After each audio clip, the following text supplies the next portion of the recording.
Bonjour à tous, c'est Cryptolyse, j'espère que vous allez bien en ce dimanche 8 janvier 2023. Alors, pour ce dimanche, je vous propose une vidéo un petit peu particulière où on va parler de Vision 2023. Alors cette fois-ci, ça ne va pas être la mienne de Vision, mais ça va être la vision de plusieurs acteurs, avec principalement 3 acteurs que j'ai référencés.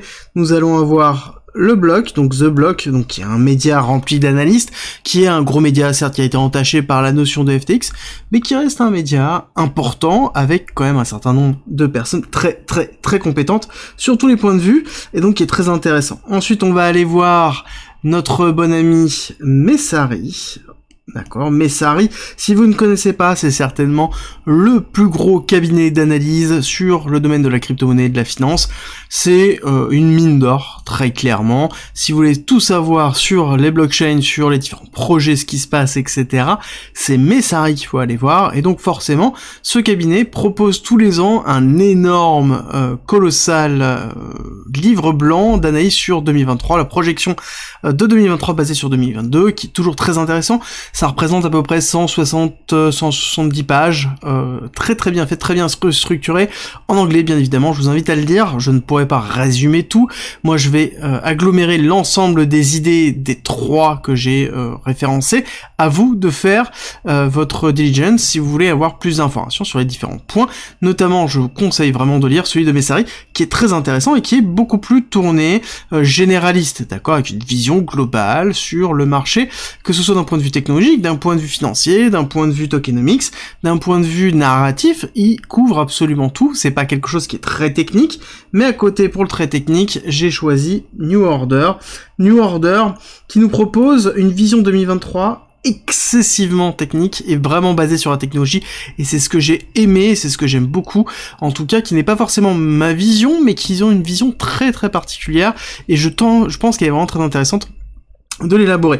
Donc nous avons ces 3 là, je vais pas passer de l'un à l'autre, je vais pas faire l'un puis l'autre, pardon, mais je vais passer de l'un à l'autre au fur et à mesure qu'on analyse les différentes thèmes, en fait, au fur et à mesure, et vous allez voir qu'il y a des thèmes qui se regroupent, d'autres qui s'éloignent, et ça va être très intéressant de passer par tout ça, et notamment on passera aussi sur un retour de GBTC, dans lequel on en discutera, parce que Messari couvre justement toute l'explication de GBTC, qui est très intéressante aussi. Je vous invite à aller la lire, encore une fois, très intéressant. Et si vous ne savez pas lire l'anglais, pas de souci, bah à mon dos il va falloir apprendre, oui ça c'est sûr, dans la crypto c'est obligé, mais par contre il y a DeepL qui est présent, DEEPL, si vous ne connaissez pas, c'est un site qui est juste génial pour traduire de l'anglais au français ou dans toute autre langue, et qui est très proche de la réalité. Je vous invite à vous rapprocher de ça si jamais vous êtes intéressé, que vous êtes vraiment bloqué par la langue, parce que, encore une fois, je ferai un résumé de la compréhension que j'en ai, des éléments qui me paraissent intéressants dedans. Je n'ai pas tout sélectionné, vous imaginez bien, mais ça arrive 170 pages, The Block, on doit pas être loin de 50 pages, New Order, on doit pas être loin des 80 pages, donc forcément, je vais en tirer vraiment l'essentiel, et ce qui m'a choqué, intéressé, et qui fera écho aussi ou non à la vidéo que je vous ai proposée la semaine dernière, qui est la représentation de ma vision, explication de ma vision. Donc je vous invite à vraiment vous intéresser dessus si jamais il y a des points qui vous intéressent, pour pouvoir aller plus loin. Alors avant de commencer, parce que c'est une grosse intro, on est bientôt à 4 minutes, je suis désolé, mais je voulais vraiment vous expliquer tout ça, mais avant de commencer, si vous voulez soutenir la chaîne, c'est très simple, likez, partagez la vidéo, ça aide beaucoup au référencement, et abonnez-vous si c'est pas déjà fait. En tout cas, on commence tout de suite.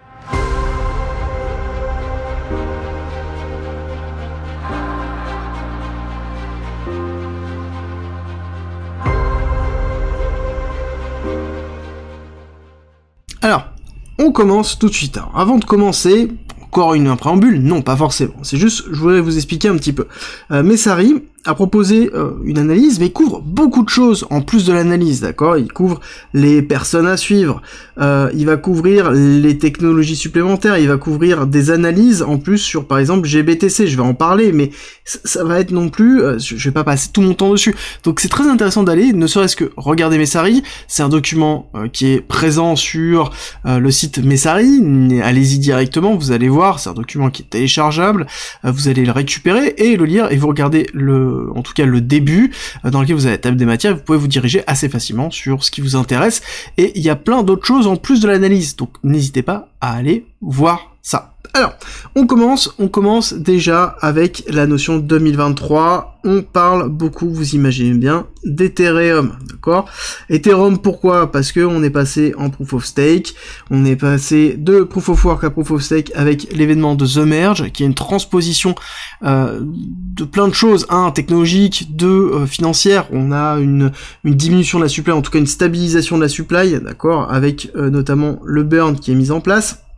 On a à côté une diminution de l'émission d'Ether, on a la technologie du Proof of Stake qui est mise en place avec la notion de centralisation / décentralisation, d'accord, qui est remis en cause en tout cas, et qui est aussi un narratif à prendre en compte. À côté, on a la partie tokenomics avec le burn qui va être valorisé, dans lequel on va avoir une ascension réelle d'Ethereum, et sur lequel il y a une nouvelle notion qui apparaît, qui est la notion de flippening. Le flippening, c'est quoi? C'est le moment où la market cap de Ether dépassera celle de BTC.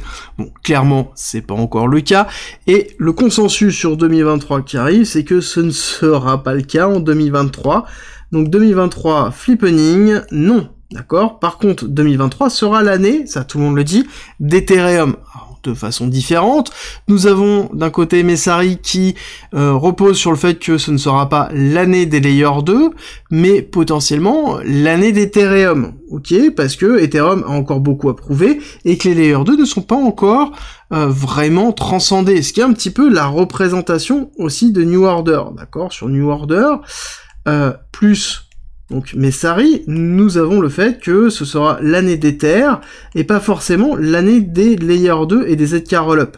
Parce que quand on parle d'Ethereum, il y a quelque chose qui revient beaucoup, c'est le narratif des ZK. Donc le Zero Knowledge Proof, qui est une méthodologie, je vous en ai parlé notamment dans la vidéo de la semaine dernière, de validation des transactions, qui permet une haute scalabilité, justement, à faible coût, et sans forcément avoir une complexité de connaître l'ensemble de l'historique, donc c'est très facile de pouvoir valider des transactions à faible coût, et justement on a ce narratif-là qui est en train de se mettre en place sur la fin de l'année dernière, d'accord, qui était vraiment en train de se mettre en place avec plusieurs choses. Nous avons un acteur qui est Stark, d'accord, à travers Starknet, Starkware, dans lequel on a un premier produit qui a été lancé avec un modèle de développement basé sur le Kero qui n'est pas EVM compatible. Nous avons Hermès qui est quoi? Qui est Polygon, d'accord, Polygon qui lance Polygon, oui bon, on va dire qu'on comprend Polygon, qui lance justement son ZK EVM, qui est actuellement en testnet, mais qui devrait pas le tarder à passer en mainnet dans les semaines, voire mois qui viennent,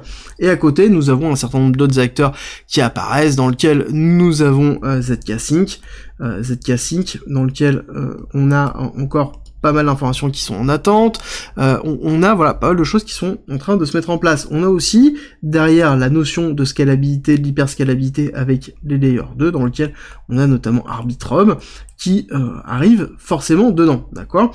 Donc on a tout ça qui se met en place. Derrière, on va avoir par exemple The Block qui considère que ça va être l'année des Layer 2. D'accord, Layer 2 à travers les ZK Rollup. À côté, Messari et New Order sont plutôt contre ça, pour plusieurs raisons. C'est que, nous avons la notion des Layer 2 qui ne serait pas totalement représentatif, parce qu'il manque un certain nombre de choses, la notion d'interopérabilité, la notion de facilité d'utilisation, la notion de liquidité, et la notion de sécurité, d'accord? C'est que, pour l'instant, c'est trop naissant, d'accord? Ce n'est pas encore assez rapide. Alors, ce qui va être intéressant aussi par rapport à ça, on reviendra de toute façon dans tous les cas un petit peu plus par rapport à ça, mais globalement, si on résume la totalité, on a vraiment 2023 une représentation autour des terres. On parle très peu de BTC, vraiment très peu, on parle un petit peu du mining, là-dessus Messari revient sur les différents acteurs et les problématiques mining, mais on parle très peu de ça, on parle beaucoup flippening, on parle beaucoup Ether, on parle beaucoup interopérabilité, modularité, et tout ce qui va avec, et notamment avec l'analyse du New Order, qui est vraiment très bonne technologiquement, en tout cas qui est vraiment très intéressant dans la façon dans laquelle c'est effectué. Je vous invite à aller la regarder, on va aller de toute façon aller chercher au fur et à mesure différentes informations. Alors, ce qui va être important à voir déjà dans un premier temps, c'est on va parler très rapidement de la peur du marché actuellement. Donc je vais pas le mettre en dessous, je vais le mettre sur le côté, parce que même au-dessus, parce que c'est quelque chose qui fait peur. Actuellement, on a GBTC. On a une grande partie de Messari qui couvre cette partie-là, qui est très bien faite, je vous invite à aller la lire. On va aller regarder rapidement une représentation de ce qu'est GBTC. GBTC, pour rappel, c'est Grayscale Bitcoin Trust Fund, qui est un fonds d'investissement spécialisé dans le BTC, qui avant était le seul moyen de s'exposer en fait à BTC, et qui a été aussi à un moment donné utilisé vraiment en premium. C'est un fonds d'investissement, donc c'est-à-dire que le seul moyen de s'exposer au BTC, c'est d'acheter en fait les parts et de posséder en fait une part de GBTC, mais qui n'est pas en fait un nombre de BTC. Et c'est là la seule différence qu'il y a vraiment. En plus, il y a 2% de fees qui sont liés, et GBTC est juste colossal.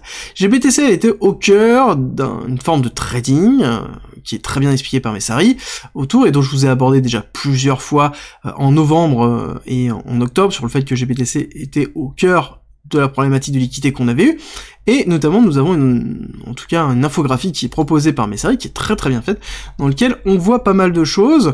On voit déjà dans un premier temps la notion en 2020-2021 du trade qui était effectué, sur lequel on achetait du GBTC, on le loquait pendant 6 mois, et on le revendait avec un premium, ce qui était excessivement positif. La notion de primaire secondaire a été très fort, et dans lequel nous avions des acheteurs qu'on reconnaît très fortement, avec Alameda, 3AC, qui étaient les principaux acteurs très forts. On retrouve encore nos amis BlockFi, mais on n'avait pas que ça, on avait beaucoup d'acteurs qui faisaient ça, et ils se sont dit, bon, bah, qu'est-ce qu'on va faire? On va faire encore mieux, on va faire du leverage. On va faire du leverage autour de ça, ça veut dire que on loquait le GBTC, on plaçait le GBTC au sein de Genesis pour pouvoir emprunter de l'USDC pour acheter du GBTC, on avait une forme de leverage qui était en train de se mettre en place.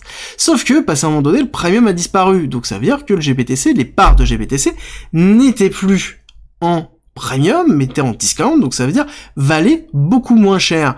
Et actuellement, on doit être pas loin des 50-55%, voire peut-être même 60%, j'ai pas regardé dernièrement si on était remonté ou pas, mais on a atteint même les 60% à un moment donné de discount du GBTC, donc ça veut dire qu'une part de GBTC vaut 60% de moins que son équivalent BTC. Donc ça veut dire 60% de moins que la valeur du BTC qui a fait que chuter. Vous imaginez bien où on en est. Et là-dessus, qu'est-ce qui se passait? Ben, pour couvrir les pertes, parce que forcément, quand on a acheté du GBTC il y a 6 mois, et qu'on se mange un BTC qui se vautre plus un discount, vous imaginez bien les pertes colossales qui étaient. Et donc, pour absorber le discount, qu'est-ce qui se passait? On plaçait les actions GBTC dans Genesis pour pouvoir faire du lending et emprunter des USDC pour pouvoir absorber cette perte. Et donc vous imaginez bien à côté ce qui s'est passé. On a eu le catalysis qui a été de la chute clairement de Luna, qui a fait effondrer justement absolument tout avec la chute et la vente de la totalité des BTC qui possédaient, et on a eu justement la mise en place de la contagion qui a été effectué sur le fait que Genesis, Alameda, 3AC étaient présents dans quasiment tous les acteurs, et à côté on se retrouvait justement sur une mise en place de collatéral où on voyait du SRM, du FTT, et oui, le magnifique super FTT qui a été mis en place avec justement la possibilité de prêter des fonds, et avec les différents acteurs, avec Genesis, BlockFi, Voyager, qu'on a retrouvé s'effondrer au fur et à mesure, et Genesis qui est dans le mal pour l'instant, qui n'a toujours pas déposé le chapitre 11, je pense que ils ne déposeront pas le chapitre 11, jamais, parce que s'ils déposent le chapitre 11, ça veut dire la mise au public de l'ensemble de ce qui a été fait, et je pense que ça ne veut pas sortir au public, et ça ne sortira que bien plus tard, et c'est une des raisons pour lesquelles je pense que GBTC ne s'effondrera pas de la façon dans laquelle on l'escompte. Alors on va revenir rapidement sur cette partie-là, où justement GBTC. Qu'est-ce qui va se passer sur GBTC? Pour rappel, GBTC, c'est énormément de BTC, vous imaginez bien, avec justement une somme colossale qui est mise en place. On a eu toute une peur du fait que GBTC s'effondre, disparaisse, et donc derrière on ait la libération de la totalité des BTC de GBTC sur le marché, avec un effondrement des cours. Bon, clairement, est-ce que ça va se passer? Moi, ma position, elle est que ça ne se passera pas, pour plusieurs raisons. C'est que, juste en fond, d'accord, juste avec leurs frais de fonctionnement, Grayscale récupère 200 millions de dollars par an. D'accord, donc c'est excessivement rentable. Ok, on a un discount qui est colossal, on a derrière des investisseurs qui tirent la gueule, et on a Genesis qui est dans le mal, qui est vraiment dans le mal avec 1,5 milliard alors ça c'est ce qu'on suppose qui est posé en tout cas comme information par Messari, 1,5 milliard de dollars d'emprunts posés à GBTC, donc Genesis et GBTC sont liés à travers cet emprunt-là très très fort, et donc forcément si on avait une revalorisation du discount, d'accord, donc sur lequel on avait une disparition du discount et un repassage au premium, bon, vous imaginez bien que du coup, sur les 1,5 milliards, bon bah peut-être il resterait que 500 millions. Ce qui explique un petit peu la mise en place du non-dépôt de nos bons amis Genesis du chapitre 11, et à côté le fait que on a une discussion d'une libération de 20% des assets pour rembourser les holders de GBTC. D'accord ? Chose qui est en cours de négociation. Et qui fait peur au marché. Oui, mais tout le monde est au courant. Actuellement, il n'y a pas de nouvelles, ça reste identique. La peur de GBTC est toujours présente. Et les 20%, on sait, la news a été faite, et donc il y a le pricing qui a été fait. Donc il n'y a rien de nouveau, on n'a pas peur, parce que on sait que déjà le marché l'a pris en compte. Et de toute façon, dans tous les cas, est-ce que ça passera en market ? Bah, je peux vous dire que déjà ce sera pas le cas, d'accord ? Ça se fera quoi ? En OTC, donc ça veut dire que ça n'impactera pas le marché actuellement, et donc il n'y a pas forcément de peur réellement à avoir par rapport à ça. Et Messari va même encore plus loin, il explique en fait toutes les possibilités, les trois choix que s'offre au niveau de GBTC, et pour lui, le plus clair, c'est une continuité de l'activité avec une attente d'une reprise d'un bull market et une gestion de la crise de Genesis en interne à travers une injection de fonds de Grayscale très fortement. Voilà un petit peu l'idée. Pour lui, la possibilité d'un dépôt, d'une disparition totale du fonds est très peu probable au vu de la rentabilité qui représente, et donc l'impact sur le marché ne jouera pas. Par contre, il explique quelque chose qui est très intéressant et très important, qui va être, on va faire vite, du coup, qui est la notion de confiance. Confiance en quoi ? Confiance en marché. Tant que cette peur ici, tant que ce GBTC ne sera pas réglé, la confiance ne sera pas présente, d'accord ? La confiance des institutionnels, donc du coup ça sous-entend qu'il va falloir attendre pour retrouver une injection de flux, la fin de l'arc, d'accord ? Genesis, GBTC. Et d'ailleurs, il faut comprendre que, quand on lit un peu Messari, que sa vision pour lui de la crise que l'on a connue en 2022, d'accord, c'est une crise d'overtrading et de leverage basée sur GBTC, d'accord, qui est pas une crise fondamentale à la crypto, qui est une crise de mauvaise utilisation et de certains acteurs, d'exploitation de certains acteurs, d'un système de trading qui était bon et qui est passé négatif et qui ont camouflé, qui est la représentation de ça. Donc ça, c'est vraiment l'axe narratif de 2023, c'est la fin de cet arc de 2022, avec la fin de la contagion du crédit, de la crise du crédit sur GBTC, et tout ce qui va avec dessus. Donc qui est très très important pour en tout cas Messari par rapport à ça. On termine ça, et on retourne sur un point de vue plutôt technologique et généralisé. Il y a plusieurs choses qui vont rentrer en compte. On va avoir un qui est très important, qui va être la notion, je vous en avais parlé, mais ça ajoute énormément dessus, et on retrouve vraiment dans The Block aussi, qui est la notion de wallet. La notion de wallet va être essentielle. Pourquoi ? C'est le même principe, je vais pas vous refaire toute la présentation de ma vision que j'ai, qui est les wallets, c'est important parce que c'est l'ouverture, c'est l'onboarding. Ça veut dire quoi l'onboarding ? C'est le fait que les gens utilisent la crypto. C'est à travers les wallets que les personnes vont arriver dans la crypto. Si cette expérience, elle est horrible, bah forcément, les gens ne viendront pas.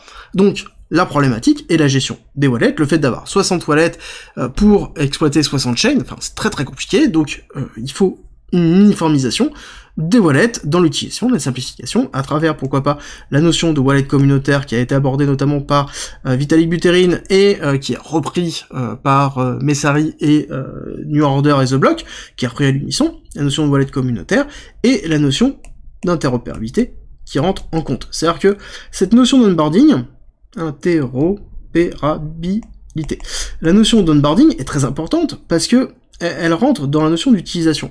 On est dans un monde dans lequel on a une multiplicité de technologies de blockchain qui sont plus ou moins EVM compatibles, qui sont plus ou moins ERC20, qui sont plus ou moins intégrées les unes aux autres, mais cet écosystème est trop complexe pour l'utilisation classique. Et donc pour eux, 2023 va être l'adhésion de deux choses. Un, la notion d'interopérabilité, la notion de modularité, et la notion de scalabilité. D'accord? C'est vraiment les 3 points, scalabilité. Avec des visions qui sont différentes les unes des autres, mais c'est vraiment les 3 points qui arrivent, qui sont les éléments, en fait, permettant d'avoir la notion de wallet simplifiée, la notion d'onboarding, forcément l'interopérabilité, si on a un wallet qui gère la totalité de l'interopérabilité, où on n'a pas besoin de se poser la question, hein, c'est sur Ether, Polygon, Starknet, Phantom, Solana, bref, qu'on se pose pas la question, forcément c'est beaucoup plus simple. La notion de modularité permet la gestion de l'interopérabilité, et la scalabilité permet aussi la rapidité de transaction, et donc l'onboarding facilement. Il y a un petit dernier qui est abordé que là, mais qui me semble important, qui est la notion de liquidité, qui permet aussi de gérer la fragmentation de la liquidité. Je vous en ai abordé plusieurs fois si vous avez l'habitude de suivre mes vidéos, je pense que j'en parlerai un petit peu, mais pas énormément. Donc on va tacler tout ça rapidement, et je suis désolé, il a fait déjà 20 minutes de vidéo, donc on va essayer d'avancer un petit peu plus vite, comme d'habitude, je parle beaucoup trop. Alors l'interopérabilité. L'interopérabilité, qu'est-ce que c'est? Ça va être la facilité de pouvoir s'interconnecter entre les différentes chaînes. Là-dessus, on a 3 choses qui rentrent en compte, avec 3 visions. Là-dessus, New Order présente quand même des choses qui sont vraiment géniales. Je vous invite à vraiment aller lire. Alors, par contre, c'est très tech, vraiment, mais à une vision vraiment très très bonne sur l'interopérabilité, en tout cas sur ma vision, qui est peut-être un peu trop tournée vers la notion pro-Ethereum, mais parle beaucoup aussi de Cosmos derrière. Parce que l'interopérabilité, c'est quoi? C'est la capacité de s'interconnecter. À l'heure actuelle, on utilise la notion de bridge, ok, la notion de bridge, qui est très présente, mais qui est une faille de sécurité. Donc, en fait, on est obligé de passer par un bridge, c'est compliqué, etc. La notion de bridge, elle est amenée à disparaître quand on regarde un petit peu les narratifs qui vont être mis en place en 2023 pour préparer 2024. La notion d'interopérabilité, c'est justement passer outre ça. Derrière, on parle assez peu d'accélère et de blockchain qui sert d'interopérabilité. Par contre, on parle de 2 choses. On parle de Cosmos, d'accord, qui est vraiment la notion d'IBC avec la notion d'interopérabilité qui est mise en place. D'accord. On parle pas du tout de Polkadot, un petit peu Messari en parle, mais c'est vraiment très léger. Quand on regarde New Order, on parle vraiment beaucoup de Cosmos avec l'IBC, parce qu'en même temps, on a beaucoup de blockchains qui sont intégrés dedans, donc c'est une vision qui est propre à Cosmos. Attention, encore une fois, là je vous parle pas de ma vision, je vous parle d'un consensus de 3 visions, de 3 acteurs dont je vous ai présenté au début de cette vidéo. Attention, vraiment, c'est pas, n'allez pas dans les commentaires en me disant, mais c'est pas ce que tu dis, enfin voilà, non, on n'est pas du tout dans cette schématique-là, je suis dans une transposition de ce qui est fait. Et notamment, New Order explique que, voilà, globalement, le principal acteur devrait être Cosmos, mais il y a autre chose qui est en train d'apparaître, qui est la notion de Layer 3. Cette notion de Layer 3, elle est très bien expliquée, et d'ailleurs, ils ont un visuel, hop, que je vous montre, magie du direct, en live, dans lequel nous avons les Layer 3 qui serait en fait la couche d'applicatifs, dans lequel nous avons des Layer 2 qui génèrent des applications décentralisées, qui sont basées sur la Layer 1 qui s'occupe de la mise en place du settlement, et à côté, on aurait donc des applications décentralisées qui permettraient la construction de nouvelles applications décentralisées totalement interopérables et qui serait la notion de Layer 3 et qui serait un début réel de plusieurs choses, qui serait un début réel de la fin de la fragmentation de la liquidité, qu'on va reparler tout à l'heure, fragmentation leak, d'accord, liquidité, qui serait un début de la notion d'interconnexion, parce qu'à ce moment-là, on aurait des applications qui seraient sur une Layer 2 ultra scalable et qui s'occuperaient de la notion d'interopérabilité, et la Layer 3, qui serait la layer utilisatrice, qui, du coup, serait totalement transparente. Peu importe la Layer 2 qu'on utilise, peu importe la Layer 3 qui est utilisée. Et ça, c'est très important, c'est ce qui est intéressant, justement, dans le concept d'interopérabilité et de Layer 3. Pour New Order, la représentation d'un risque de narratif 2023 serait l'apparition de Layer 3 pour potentiellement préparer 2024. D'accord? Ils vont même encore un peu plus loin. Avec, justement, potentiellement une mise en conflit de 2 modèles, qui est l'IBC avec Cosmos, qui est une représentation aussi qui est poussée par Polkadot et Avalanche, qui est la Layer 0, avec plutôt un empilement de couches, plutôt qu'un travail de couches inférieures. D'accord? Layer 0, c'est la couche inférieure, et après, en fait, New Order est plus une représentation de Layer 2, Layer 1 et Layer 3 pour répondre à des problématiques qui sont des problématiques d'interopérabilité, mais aussi de scalabilité. D'accord? C'est quelque chose qui est un petit peu repris du coup par un Messari, très peu par nos bons amis de The Block. The Block, pour faire très simple, eux ils sont pro ZK, d'accord, vraiment ils sont pro ZK, c'est ce que je vous ai expliqué tout à l'heure. Messari on est beaucoup plus mitigé, et ce qui change vraiment dans New Order, c'est qu'on parle de la notion de Layer 3, qui est un petit peu abordée par Messari, mais très très peu aussi, et qui est beaucoup plus abordée et représentée dans The Order, avec quelque chose qui est très poussé, où l'explication que ça règle la notion d'interopérabilité et scalabilité à travers une brique fonctionnelle qui est la notion de modularité, d'accord. Pour arriver à la construction de Layer 3, il faut de la modularité. Donc, il faut, par exemple, Celestia. D'accord? Celestia est repris plusieurs fois comme une représentation d'un élément essentiel pour la construction de la modularité, dont on va avoir besoin pour construire, hop, on passe, tac, les Layer 3, je pense que c'est quelque chose par là, non, hop, Layer 3, c'est encore loin, voyons, sur lequel on va avoir la notion de Layer 3. Et donc, c'est là où on réfléchit et on se pose la question de, ok, donc ça veut dire que, si on reprend, la notion d'interopérabilité, scalabilité, elle est liée à quoi? Qui est essentielle dans la notion d'onboarding et de simplicité, elle est liée à la notion de modularité. Donc la base du narratif, alors ça c'est moi qui le résume par rapport à ça, attention, je reprends tout et je résume, parce que c'est plus ou moins ce qui est dit, c'est que la base de l'interopérabilité, pour monter l'interopérabilité, pour monter de la scalabilité, c'est une succession de couches, d'accord, avec la naissance des Layer 3, et les Layer 3 voient leur naissance grâce à la notion de modularité qui permet d'avoir la composition et la segmentation des différentes briques fonctionnelles d'une blockchain. Parce qu'à l'heure actuelle, une blockchain fait tout, d'accord? Ethereum fait tout. On a la couche de settlement, on a le consensus, on a l'application, et tout est en un seul et unique bloc. Solana aussi est une belle représentation d'une blockchain monolithique, qui est une représentation d'une blockchain qui fait absolument tout. Celestia apporte la multiplication de ces applications. D'ailleurs, New Order propose un certain nombre de visuels dessus, je vous invite à aller regarder les éléments. De toute façon, dans tous les cas, je vous mettrai The Block et New Order dedans. Messari, c'est simple, c'est sur le site, très simple pour y avoir accès. Mais voilà, donc, globalement, on a cette vision-là.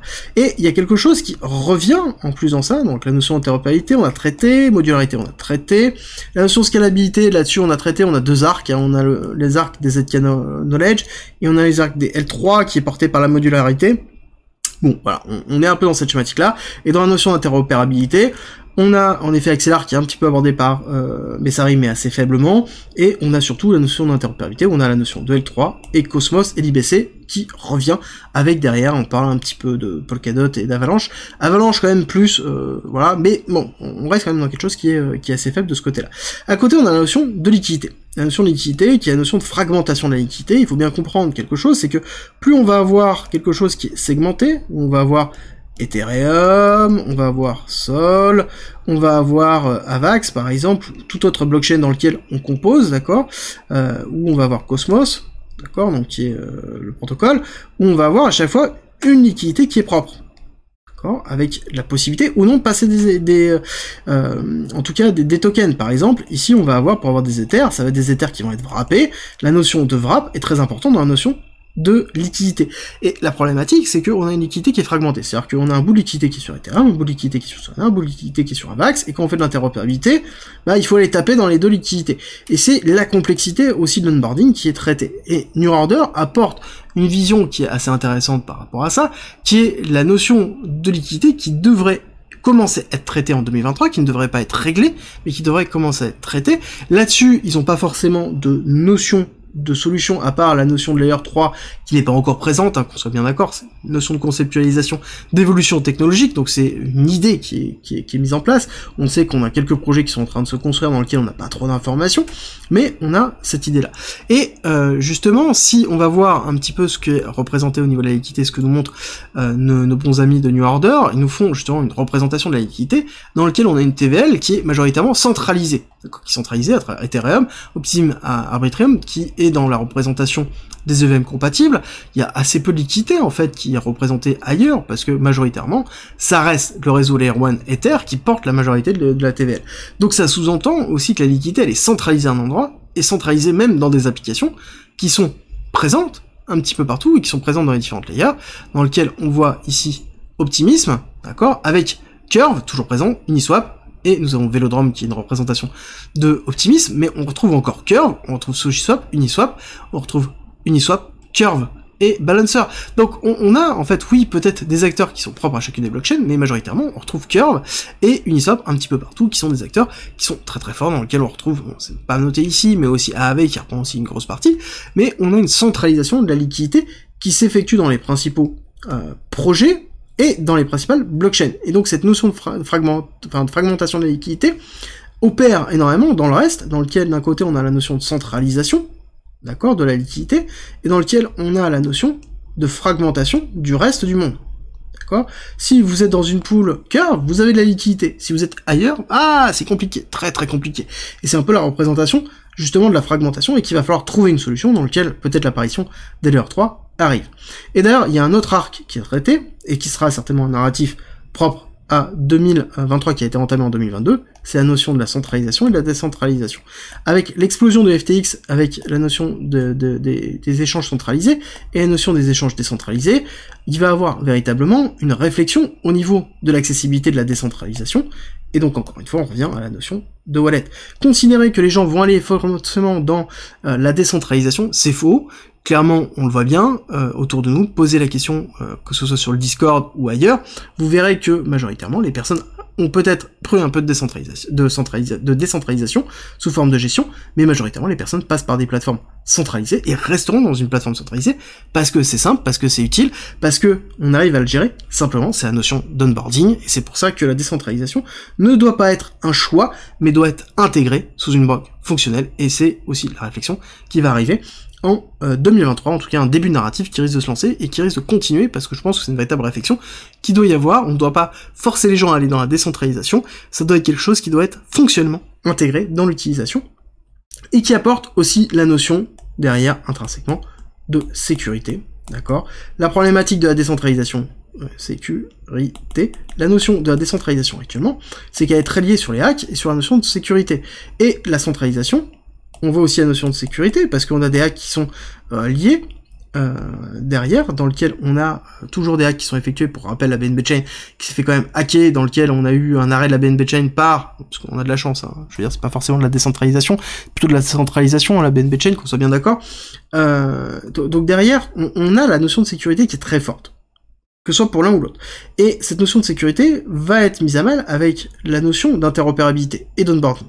Il faut que la sécurité soit propre. La sécurité des acteurs, vérifier que les acteurs soient cohérents, d'accord, qu'on n'ait pas de divergence de ce côté-là, et qu'on ait bien des acteurs qui soient propres, et à côté, qu'on ait du code qui soit propre. Donc la notion, je pense, de framework, même si elle n'est pas abordée dedans, va être une des solutions, et ça c'est mon avis, c'est la représentation. Attention, je fais un petit aparté sur cette notion de framework utilisateur, donc framework utilisateur pour les développeurs, dans lequel on doit avoir une couche de sécurité qui est intégrée dans ce framework-là, qui permet justement de bloquer tous les problèmes qu'on a eu en 2022 et 2021, avec la série de hacks colossales qu'on a eu et qui posent vraiment problème dans la continuité et la survie de la notion de la DeFi, généralement la finance décentralisée, qui pour moi ne s'appellera plus à terme finance décentralisée, mais qui sera juste des applications décentralisées, des apps, et qui seront instanciées à travers justement des frameworks communs interopérables, qui est la vision long terme. Pour moi, je ferme la parenthèse, et je retourne sur la vision de nos bons amis New Order, The Block et Messari par rapport à ça. Donc on a ce narratif de sécurité qui va être important et qui risque d'être entamé justement en 2023, qu'il n'y a pas forcément de solution en l'état. La solution pourrait venir, Messari parle de la notion de DePIN. DePIN c'est quoi ? C'est l'infrastructure décentralisée dans laquelle on a aussi une problématique de centralisation. Dans les infrastructures, on voit bien avec Ethereum, où on a avec son passage en POS, en Proof of Stake, dans lequel on a en effet une centralisation des infrastructures, où majoritairement c'est dans Google et AMS, donc Amazon, où les nodes sont stockées. Donc forcément c'est compliqué. Et pour régler ça, il va falloir régler, parce que c'est une problématique de sécurité et de censure aussi, ça va être la notion d'infrastructure décentralisée, avec des problématiques de rentabilité qui sont mises en place. Je pense qu'il y a vraiment un gros sujet dessus. Est-ce que les acteurs sont arrivés ? C'est compliqué de le déterminer. Je pense qu'il y a certains acteurs qui sont en train de se transformer, qui risquent d'évoluer, mais je pense que ce n'est pas suffisant actuellement, et qu'on n'a pas encore ça qui arrivera. Messari, pour aller encore plus loin, parle aussi d'identité, d'accord, avec la notion d'identité portée par la blockchain, et qui précise une chose, il en parle rapidement, pour lui, c'est peut-être quelque chose qui arrivera en 2023. En tout cas, la notion pour lui d'identité doit être une notion d'identité portée on-chain, d'accord, qui ne doit pas passer par un acteur centralisé. Bon, ce qui paraît logique et classique au niveau de Messari, et c'est ce qu'on retrouve aussi dans la vision de Vitalik de l'identité, que ça ne doit pas être quelque chose qui est porté par une entité centralisée. L'utilisation décentralisée permet normalement de gérer cette partie-là. Pour terminer cette grande partie, parce que oui, ça a été excessivement long, il y a quelque chose qui ressort, et là je vais vous donner aussi mon avis dessus, je vais faire un mix de tout ça, qui est la représentation, qui est la question de, ok, donc tout ça c'est des narratifs. Mais qui? C'est-à-dire globalement, qui porte tout ça? Est-ce que la notion de scalabilité, quelle est la suite de Solana qui propose un certain nombre de TPS, quel est l'avenir de Arbitrum, quel est l'avenir d'acteurs qui sont déjà présents, d'acteurs qui ont déjà passé le bull run, comme Avalanche? Est-ce qu'on va se repasser sur quelque chose où on a eu un top et ça va s'effondrer, ça va zoner, comme on peut voir avec Tezos ou d'autres blockchains dans lesquels ça va zoner, où on a la phase de hype qui est passée, et donc derrière on a autre chose? Là-dessus, j'aimerais vous proposer quelque chose. Ce qu'il faut comprendre, c'est que on a trois choses en termes d'évolution. On va avoir l'évolution de la hype, d'accord, qui est de cette façon-là. On va avoir le break technologique, qui va être comme ça, et c'est très important de ce côté-là, et on va voir la dernière courbe, qui va être la notion de la mass addition, qui est quelque chose comme ça. Alors, là-dessus, on a eu la hype. Beaucoup ont explosé à ce moment-là, on a eu de nouveaux ATH. Ok. À côté, on a le cycle de descente. Ici, c'est la notion de rupture technologique. D'accord? Est-ce qu'on a une rupture technologique ou pas? Si on a une rupture technologique, oui, on va repartir à la hausse. Ensuite, il y a la notion d'adhesion. D'accord? Est-ce que c'est une blockchain dans laquelle on a, soit ici aussi les points de rupture, est-ce qu'on a, oui ou non, un écosystème qui est construit? Est-ce qu'on a des utilisateurs qui sont construits? Et dans lequel on va repartir à la hausse. Et en fait, ce sont trois questions qu'il faut se poser. Enfin, deux questions, du coup. C'est, est-ce que technologiquement, il y a quelque chose? Est-ce que ensuite, au niveau de l'écosystème, il y a quelque chose. Ça veut dire quoi? Technologie, ça veut dire, est-ce qu'on répond à un véritable besoin? Est-ce qu'il y a une véritable rupture technologique? Est-ce qu'il y a une véritable avancée? Par exemple, je vais prendre un exemple, ça va être le cas de Solana. Est-ce que Solana, qui est une blockchain monolithique, qui n'est pas EVM compatible, a une rupture technologique? Alors oui, il y a la notion de proof of history, qui permet justement cette rupture-là, mais est-ce que c'est suffisant? Est-ce que c'est une véritable rupture? Là-dessus, c'est compliqué d'y répondre. C'est vraiment très simple. Enfin, c'est vraiment très compliqué dans le sens où, on a le proof of history apporte la notion de scalabilité. Non, c'est pas suffisant. On voit bien que on a des erreurs, que c'est toujours en bêta, que ça a du mal, etc., etc. Donc on a les deux qui rentrent en confrontation. Par contre, quand on répond à Solana, est-ce qu'on a un écosystème viable avec un nombre de développeurs? La réponse est oui. La réponse est oui. On voit que le nombre de développement est toujours en augmentation. On voit que à côté, on a vraiment un écosystème qui est présent, qui est tourné vers la NFT. On a quelque chose qui est très fort, alors que c'est pas EVM compatible. D'accord? Ça veut dire quoi? Ça veut dire que c'est un écosystème qui est propre à Solana, parce que c'est pas EVM compatible. Donc, on a une réponse là déjà. Donc, on arrive déjà à se projeter. Et donc, cette question-là, ces deux questions, vous devez vous les poser derrière pour chacun des actifs qui sont présents actuellement. Est-ce qu'on a une véritable rupture technologique et est-ce qu'on a un écosystème présent?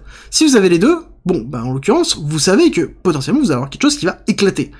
Par contre, si vous avez aucun des deux, vous savez que c'est quelque chose qui va et peut-être remonter un petit peu au niveau du prochain bull market, puis après redescendre. D'accord? Donc la transposition économique va venir là-dessus. Après, c'est pas parce que maintenant il y a aucun des deux que plus tard la technologie elle va pas sortir. D'accord? Là-dessus il faut suivre les différents projets, vérifier, c'est pas aussi simple la notion d'analyse, mais en tout cas c'est le biais dessus. Donc pour évaluer un bon projet, et si le projet va exploser sur les prochaines années, et si c'est un actif qui risque d'être mort sur les prochains BR, enfin en tout cas sur le prochain BR, bull run, il faut se poser la question, est-ce que tech c'est bon? Et est-ce que Echo c'est bon? Est-ce qu'on a bien à côté un bel écosystème? Pareil Phantom. Phantom, technologiquement, c'est Octière, d'accord? C'est EVM compatible, ça a quelque chose qui est ok, dans lequel on a de la scalabilité, on a quelque chose qui est sur un consensus un petit peu différent, mais bon, en termes d'amélioration pure et dure, c'est pas le cas, c'est pas la notion technologique. Par contre, quand on regarde la notion d'évolution technologique qu'ils sont en train d'avoir, c'est la notion de gas repart, d'accord? Qui est quoi? Qui est la répartition des frais de gaz récupérés par le protocole dans des applications. Ça veut dire quoi ça? Ça veut dire qu'on est en train de tourner sous forme d'incentive d'utilisation de la blockchain. Ça veut dire que les personnes, les développeurs, vont être, en tout cas, vont avoir envie de créer des applications décentralisées qui, justement, ont une utilité pour créer, justement, des frais de transaction et récupérer une partie des ces fees qui sont effectués. Et c'est très important parce que ça veut dire que derrière on risque d'avoir un certain nombre d'applications et c'est tourné vers quoi? C'est tourné vers l'écosystème, c'est-à-dire qu'on va avoir plus de applications, donc plus d'utilisateurs qui vont rester. Et même si on regarde Phantom, d'ordre général, on regarde qu'on a déjà un écosystème qui est très présent, qui est effectué. Donc derrière on a une technologie, ok on n'a pas de rupture, mais à côté on a quelque chose qui est très tourné vers le développement de son écosystème, on a un écosystème qui est propre à Phantom et qui est propre vraiment à Phantom, bon, on a quelque chose qui est cohérent. Donc derrière, on peut se dire que potentiellement on peut faire une accélération haussière. Donc ça reste ma vision, là, tout ça, toutes ces explications que je vous donne, ça c'est ma vision, d'accord, qu'on soit bien d'accord, c'est ma vision, c'est ma façon de représenter les choses, c'est pour ça que je vous parle toujours, attention, est-ce que vous avez un écosystème, est-ce qu'il y a des utilisations qui sont effectuées, est-ce que vous avez quelque chose qui est fait? Si vous avez un projet dans lequel on a juste eu la hype, d'accord, dans lequel on a eu la hype, et qu'on est en phase de bear market ici, et que là on a juste eu la hype, et qu'on n'a pas d'écosystème, d'accord, on n'a pas d'écosystème, on n'a pas de rupture tech, bon, bah en l'occurrence, ça restera là. Ça montera peut-être un petit peu pour retester, puis ça s'enfoncera au fur et à mesure. Parce que, dans tous les cas, c'est ce qu'on a vu vraiment dans les vieux projets qui ont éclaté au dernier bull run, alors, bien sûr le bull run précédent, d'accord, qui sont morts sur le bear market, qui n'ont pas éclaté au suivant bull run, donc au bull run de 2020-2021. Pourquoi? Parce que, justement, ils n'avaient pas d'écosystème, ils n'ont pas eu le temps de se développer. Actuellement, on a une vitesse de développement qui est beaucoup plus heureuse, donc ce qui fait qu'on arrive à drainer de l'écosystème. On a eu la finance décentralisée qui a apporté des use cases dans lesquels on a eu la mise en place d'écosystèmes. Donc là-dessus, ce bear market est différent. Le bull run précédent, le bull run qu'on a eu là, a entraîné un bear market qui est différent, dans lequel la composition des assets sur le prochain bull run ne va pas être dans une schématique représentative des anciens BR. Voilà, c'est juste en fait mon mot de clôture par rapport à ça. Et pour moi, le narratif, réellement, ça va être la notion de sécurité, ça reste mon avis, je vous invite à aller regarder la notion de wallet, la notion de sécurité, la notion de scalabilité. Pour moi, c'est quelque chose que j'ai déjà présenté, mais dans tous les cas, et je suis d'accord avec mes salariés dessus, tant qu'on n'a pas réglé cette connerie de GBTC, bon, bah, ça reste très très compliqué dans la notion de confiance qui est présente, vraiment c'est cette peur qui est toujours présente, il va falloir être patient, avoir quelque chose qui va ranger en termes de cours, qui va construire en termes de technologie, et au niveau des nouvelles technologies, clairement, on va pas se leurrer, on parle beaucoup de ZK, est-ce que ça va être vraiment l'année de ZK, ou est-ce que ça va être l'année de travail par la suite? Je pense que ici, la tablette est en train de me dire que j'ai encore trop parlé comme d'habitude. Nous sommes encore beaucoup trop en vidéo, je suis désolé d'avoir pas été plus synthétique, mais 40 minutes pour quasiment 300 pages, je pense que ça me paraît cohérent. N'hésitez pas à me dire ce que vous en pensez, vous, le narratif 2023 pour Orphée.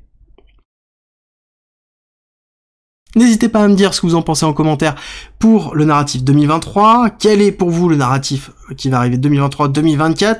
Est-ce que ça va être vraiment le ZK? Est-ce que ça va être Ethereum? Est-ce que ça va être le Fitning? Est-ce que ça va être aucun des trois? Est-ce que ça va être juste la sécurité? Vous, quelle est votre vision? Qu'est-ce que vous aimeriez voir? Et quelle est la vision que vous avez sur les blockchains qui n'ont pas d'écosystème et qui n'ont pas de rupture technologique? Est-ce qu'on va avoir quelque chose qui va s'enfoncer? Et pour vous, quels seraient ces cryptos-là? Attention, donnez uniquement votre avis, ne jugez pas, et je vous dis à très vite pour une nouvelle vidéo. Avant de se quitter, je vous rappelle que le Discord est en commentaire, c'est gratuit, et c'est un lieu de partage et d'échange autour de la crypto-monnaie, de la blockchain, du trading et de l'investissement. N'hésitez pas à rejoindre justement notre communauté de passionnés, et pour tous ceux qui veulent soutenir la chaîne et le Discord, on a mis en place un premium avec plus de contenu, avec plein de choses, comme par exemple 100 vidéos, 300 pages de formation et de guides structurés autour d'un parcours pédagogique. On y en rajoute toutes les semaines, donc ça grossit toutes les semaines. Vous y retrouverez aussi des stratégies de trading, des stratégies d'investissement, des analyses, des lives hebdomadaires, des briefs quotidiens que j'effectue sur le marché. Plein de choses, plein de contenu. N'hésitez pas à nous rejoindre, je vous mets une petite vidéo en haut à droite pour les curieux. Je vous dis à tout de suite.